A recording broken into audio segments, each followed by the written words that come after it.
अज एक तो मैं गाल सुनाईंदा पिया तो गाल तुस बड़ा गौर नाल सुनना। गाल बड़ी मजा ही आली ने।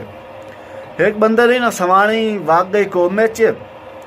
जिसले कौमे वग गई तो जो घर आला ही ना वो मंजी शंजी ते पाते ते कब्रिस्तान को दफनावन लई वेंदा। जिसले लई वेंदा ही ना तो राह अगू आया खंबा तो मंजी वजी खंबे दे विच। मंजी खंबे च वजी तो जो सवानी आई वो कौमे च आई वो तो उठी बैठी।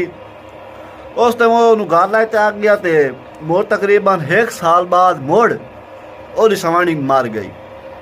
जिसले मर गई सारे बंदे कट्ठे होया जनाजा होया। मोड़ सारे जन दफनावे लई वेंदे हैं तो जेड़े बाद सारे बंदे हैं वो कलमा शहादत पढ़ते वेंदे हैं सारे। अच्छा सारे बंदे कलमा पढ़ते वेंदे हैं तो जो घर आला है ना वो पता की आंदा वेंदा है, खंबा बचा के खंबा बचा के खंबा बचा के।